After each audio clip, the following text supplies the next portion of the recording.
What's up, guys? All right, so we're in our new studio. I just bought a studio on DJ's credit card. We have a new studio, and that's what we're doing.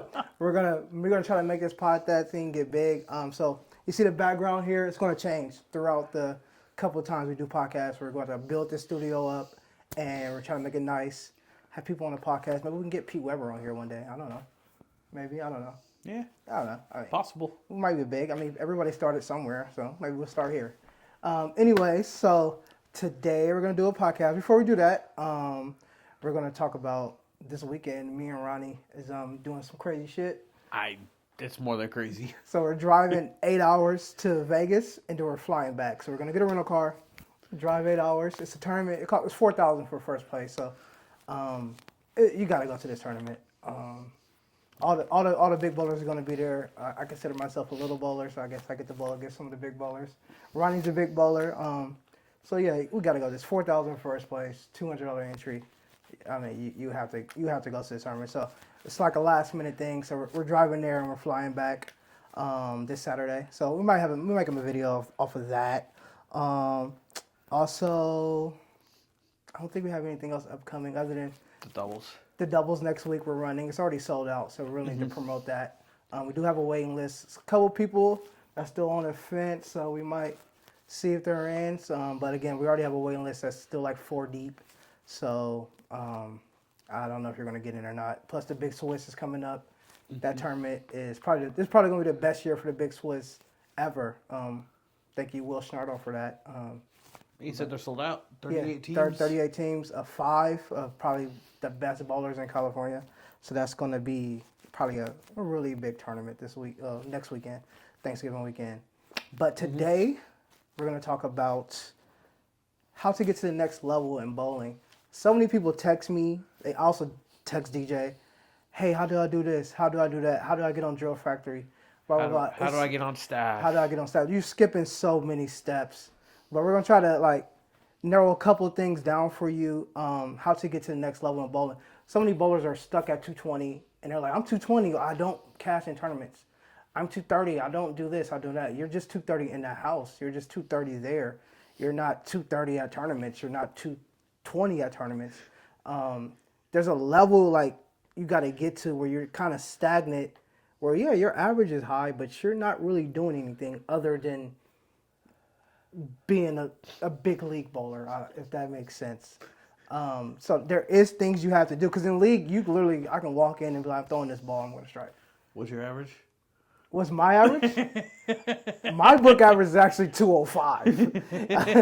Look that up, usbc.com. I'm 205. So, but I know a little bit about the game. But anyways, I'm 205. So there's people that's 230 and they don't beat me. Yeah. It is what it is. But we're going to talk about how to get to the next level. So we're going to start with DJ because he owns a pro shop. So in my opinion, getting to the next level is drilling bowling balls, right? Yeah, if you're looking at most of the higher caliber bowlers around, they never had old bowling balls. Yeah. An old bowling ball to them is something that has 40 to 50, maybe 60, 70 games. Yeah. And they're constantly drilling new release after new release after new release. Exactly. Just because it's a proven thing. New balls strike more. I mean, you're not looking for a lot. It's one extra hit a game. Yeah. Well, one extra hit can end up being 30 pins. Yeah. So now you're shooting 250 instead of 220. Yeah. How many brackets you lost by 1 pin? So think about that one extra hit because you didn't want to spend that money on that new ball. Yeah, and then when you start to get to that level, what is a couple $100 for a bowling ball? That's gonna make you when you're in for 1,000. Yeah. Or it's the same other thing. Let's just say you're not fortunate enough to be on staff already. You're gonna pay full price. Let's say you pay $280 for a bowling ball, high end ball. But that you have to look at it is what is your return on investment? If I spend $280 here and I make $4,000, is that worth it? Yes. Definitely. Well, most people don't think of it that way. They're like, oh, this ball was good, and they just keep throwing it. Yeah. And they just keep throwing it, and they keep throwing it, and now it's 2 years old, and they're wondering why they're not striking. And that's what I was saying earlier. You get away with that stuff in the league. When you go to the tournaments, all the guys that are striking are either on staff or they're drilling balls. You have to drill balls, in my opinion. So now let's look at it this way. You've been on staff. I've been on staff. What do you feel? I feel it's overrated personally. Like, yeah, I own a pro shop. I can get bowling balls cheaper. But yeah, when you're on staff, like, it's a little different than it used to be. We used to get free balls to the brands you were. Now that doesn't really happen anymore unless you're on a very high tier. Which somebody like Ronnie gets some, PJ. Yeah. Like, your normal staffers are getting 0 free balls. Don't say that on camera. You're gonna hurt some people's feelings. I'm gonna hurt people's feelings. It is what it is. They get 0 free balls. You are representing a company, yes, and it's not about being a good bowler anymore. It's about what can you do for the company. Yeah. The companies of selling bowling balls and selling accessories and bags, and that's what they're looking for staff members. They're not looking for the guy who averages 240 and haymakers ball returns when he's bowling bad, or fucking just like I used to be. Yeah. When I was on staff. But what is your feelings on that? I think I haven't been on staff for a while, but I was with Brunswick for like 5 years. I know that's like everybody's dream, but once you do it, it's a little like, I thought it was a little different. I feel like before I got on staff, I thought I was going to have like so many people like talking to me and helping me and stuff like that. It is a Brunswick group, but it's more, especially in that group, it was more people bragging that they shot 650 in league, and I'm not exaggerating. No. Literally, the rep had to say, "Hey, we do not care about your league scores. Please stop posting this in this chat." And they're posting 650. Yeah. Like, but it definitely is an accomplishment for bowlers to, hey, a company finally sees me and they notice me. So, still have that dream to be on staff, because that definitely is a big accomplishment that a company, especially if you're not affiliated with a pro shop and you get on staff, that means you really, really, really did something. You really had that company actually want to seek you because they know you're going to sell bowling balls for them. So, I think it's a good thing to be on staff, but does it help your bowling other than you getting free balls? Like DJ said, you have to drill balls to stay in competitions. Other than that, I don't really think it helps you that much. Yeah, you get a discount on bowling balls. Yeah. Which is always a good thing. Yeah. And just people go about that the wrong way. And I get that question all the time. Why can't I get on staff? Why don't you put me on staff? It doesn't really work like that. No, especially nowadays, you literally have to, unless you're exceptional, you have to be affiliated with a pro shop to be on staff. If you're not affiliated with a pro shop, you're not going to be on staff. Yeah, it's real tough to get on if you're not affiliated with a pro shop. Yeah. Or you have a YouTube following. Yeah. Oh, yeah, that's true. That is, I would say YouTube probably is the biggest seller of bowling balls now. Yeah. The market's definitely shifted. Yeah. Away from like TV shows and PBA and... Yeah. That used to be back in the day. Oh my God, he threw this ball on TV. Everybody would flock for that ball. Yeah. And it's just not like that. There's just so many balls on the market now. Yeah. So what do you say about, we already talked about drill more bowling balls to stay competitive. Mm-hmm. You definitely also need to build a relationship with your local pro shop guy as well. Because that person, like you say, you're spending $280, $250, $260. Mm-hmm. I feel like you should build a relationship with that person so when they say, hey, DJ, my ball isn't doing this, he doesn't just blow you off because he actually cares about you. What do you feel about that? Especially you. You already have like 20 people in your pro shop at all times. Yeah, that's one thing that I feel is going to get you past humps. It's not just you. When you have a pro shop guy who you've been loyal to, which loyalty is something that really doesn't exist in bowling. Except for very few. Oh my God. It's true though. You got to know. People jump around ball or drillers like nothing. Oh, he could save me $10. Let me go over here. Yeah. Well, then when he fucks up, I got to fix his mistake. Yeah.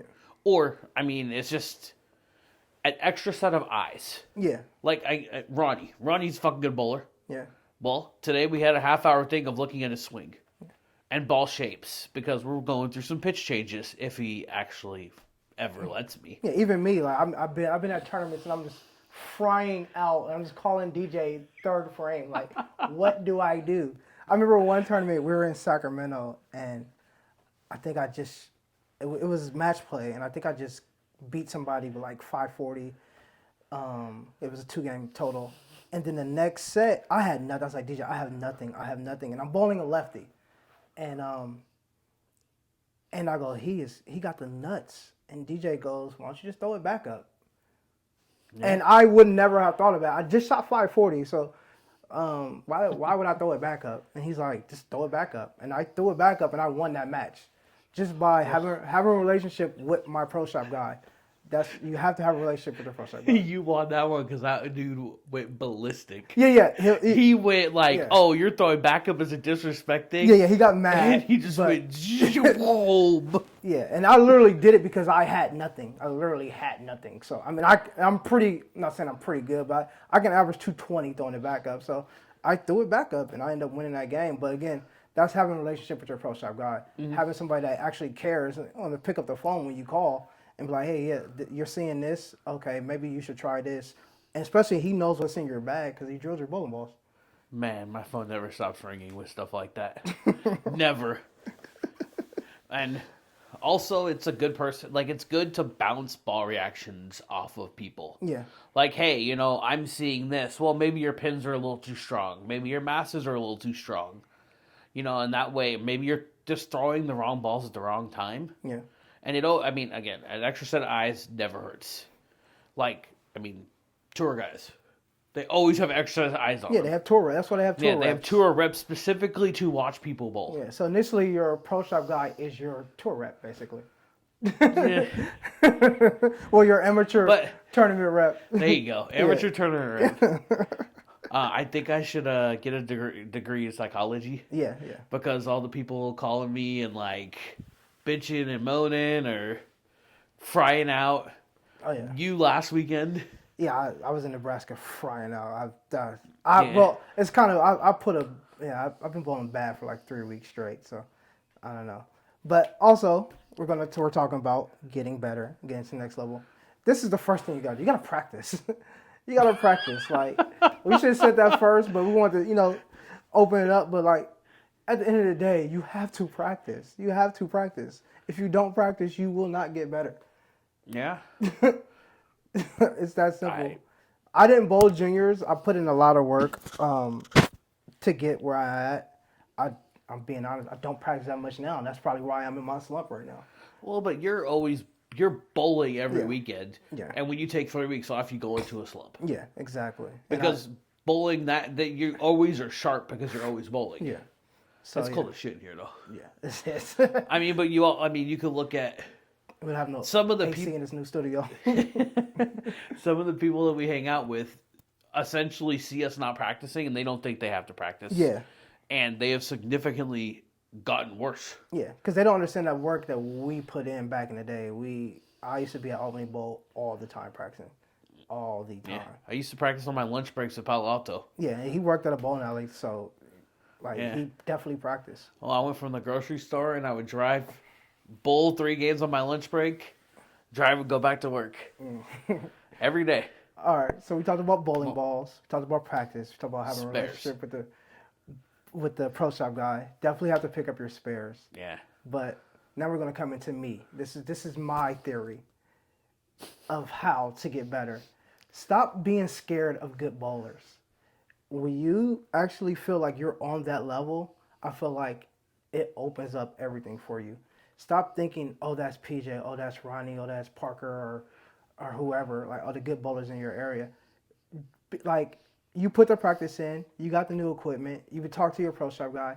Actually try to win. Stop trying to cash. Trying to cash is already losing. Try to win. Do not try to cash. Go into the tournament with your head up and have that confidence. Confidence is the key in bowling, in my opinion. Because there's so many people that average 220, 230, but we know who the elite people are that average 220, 230. So try to have that confidence. Having confidence is definitely the key, in my opinion. You don't have to be cocky. I'm a different level.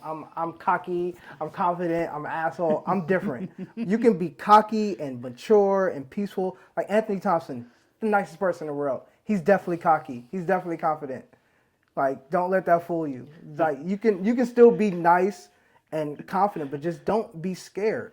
There's a difference. Like, you're in your face. Yeah, yeah. That's your thing. You're in your face confidence That where he motivates is just me. like, I'm not going to talk shit, but I won't beat the hell out of you. Exactly. Yeah. That Yeah. just stop. Don't be scared anymore. Like, if you're losing to Tim Cagle, PJ, Parker Bone, Walter Ray, if you're losing to them 10 out of 10 times, put a thing in your head. I'm going to beat him once. And then that once turns to twice, to 3 times. Now he's going to notice you because you're kind of beating him now. So, yeah, get that confidence. I've been losing to PJ for 20 years. Yeah, I will. My entire career, I've been losing to PJ. That's another thing. Bowling, like, I'm 38, 39, like, we can keep doing this for years. Somebody's going to beat you. He's going to keep beating you. Yeah. So get that confidence. Like, you're not beating me no more. Yeah. Like, you got to do that. Confidence is definitely a huge thing in bowling. Yes. And, I mean, we know good bowlers who are essentially scared. Yeah, exactly. Like, they throw it great. They have great spare games, and they're just scared. Yeah, they're scared. They're in a cut, and then they go look at that sheet. And then the Just don't do that. I don't know. Like, let's take. I mean, we always bring this dude up, but Jacob. How long has Jacob been bowling? Like 3 years, Like 4 3 years, maybe. 3 years been bowling. Yeah. He's on storm staff now. He's making a lot of money. Some of our cocky as And shit. I feel like I'm super cocky. He has me by 1,000. He's the young white Dupree. Yeah, and he got so good so fast by just being confident. Mm-hmm. He's super confident. And go to Facebook. There is tournaments where he's in last place, but then the next tournament he's in first place. Like, don't be scared to lose. It's okay to lose. It's always next week in bowling. Always next week. It's another tournament. So don't be scared to lose, in my opinion. Yeah. I mean, that's good advice. Yeah. Because you're not going to win them all. No. Nobody wins them all. At the end of the day, only one person can take first place in every tournament you go to. Yeah. Unless it's a team tournament, your team can take first place. It's still one team, one doubles, one person. It's only one. Yeah, but if you're walking in the building already thinking you're the 5th best bowler in the field, well, guess what? Your cap is 5th place. Yep, exactly. And you're mentally going to just finish that in that area. Exactly. Try to win. No word, I want to cash. Don't say that. Do not say that. Willie be in the shop saying that all the time. I just want to cash in this gold pin. I'm like, do not want. Why are you going? Yeah. If you don't think you can win, don't go. Go practice until you're ready to win. Go practice. Yeah, go practice until you're ready to win. Okay, but that's another thing there. Something that practice can't teach you is being in the trenches. Like, you're going out there and you're bowling and you're in match play or in brackets. Nothing can substitute that. Yeah. Like, you have to gain the experience of, just being out there and bowling. Yeah. Essentially. Yeah, exactly. Same thing when you get on a plane. I mean, remember the first time you got on a plane? I have no clue what you're talking about right now. What do you mean? Same thing you get on a plane? What? When you first get on this metal bird that flies you across the country, and you get off there, and now you're like, damn, I'm in for like 1,800. I ain't on a ball yet. Yeah. Like, that's just another different thing. It's like, oh shit, I better start striking. Yeah, exactly. So yeah, when you put all that money up, you gotta get your money back. Mm-hmm. Yeah, I mean, try to win. Yeah, stop thinking you're trying to catch. Just all the practice you put in, all these new balls you drilled, put it into use, and win. But I think that was a good episode. Stop being scared of good bowler. Who are you scared of? Who am I scared of? Yeah. I've never beat Robbie Porter. That's probably the only person I'm scared of. But other than that, I'm not scared of anybody. I mean, I get pins. I'm 205, so who should I be scared of? Holloman? I'm not scared of Holloman. He's a great bowler, but I'm not scared of him. Strikes a lot on China. Yeah, I don't think I'm scared of anybody. If I lose, I'll lose. That's not true. If I lose, I'll lose. There's been multiple phones that have gone the wayside. I haven't broke a phone in, I haven't broke a phone in like 8 years. Modesto? Yeah, Modesto. Yeah, Modesto. Yeah. You shot 230 that game. Yeah, I haven't broke a phone. And shattered his phone. Yeah. Shoot 230. I rarely get mad at after leaving the tournament. Like at the tournament, I'm mad if I'm bowling bad, but once I leave, it's over. It's over. I don't really get mad afterwards, because I know once you know you can do something, you think you can do it again. So that's how I feel once I leave a tournament. So yeah, just get that confidence, drill some bowling balls, get a good relationship with your pro shop driller, and go out there and win. Don't try to cash. And if you cash, be mad that you cash. Yeah. Like, I should have did this, I should have did that. Get on the phone with your pro shop bowler, tell them how you did. Be like, hey man, I think I probably could missed the cut by 40, or I missed the winning by 40 because of this and that. And I'm missing this in my ball. You know, I feel like. Well, and then even when you win, you want to win by more. Yeah. That's the whole thing. Yeah, I won. I want to win by more next time. Yeah, dominate. That's the attitude that you should have. And this is, I mean, of course, we're talking to everybody, but this is specifically for that 220, 230 guy that just feel like he can't get to that next level. Well, look at Ryder, for example. Yeah. Ryder bowls a lot, and he's stuck in a hump. Yeah. Well, now we're essentially revamping the way he sees the lanes. Mm-hmm. Trying to get him to see the lanes a little more front to back. That could be an episode. How to see the lanes. I don't look at anything, so it's not a good episode for me. We're trying to see the lanes a little more front to back. Yeah, he averages 220, 230 in Yosemite. I mean, everybody does. But when he goes to these other places, he sees cliffs, and he's creating his own cliff. Yeah. So that's just something that we're working on. Yeah. Just as an example. Yeah. So again, get in there and practice. Talk to your pro shop guy. Drill some new bowling balls. That 3-year-old ball is not going to make it, bro. No. It's not going to make it. Drill some bowling ball. Have some confidence, and we'll see you next time. Again, put some topics in the chat. Let us know what you want us to talk about.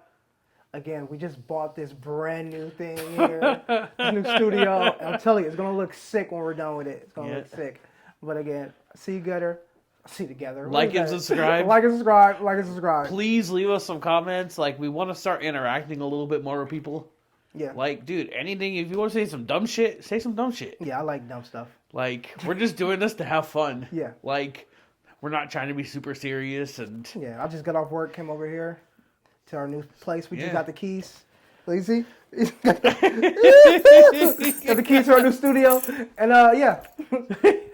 Can't wait to build this thing up. I'll tell you, we're going to have Pete Weber right here. It's going to be big. What? It's a Simo or something. Pete Weber's a legend. Okay, that's fair. All right. All right, see you guys later. Guys. Like and subscribe.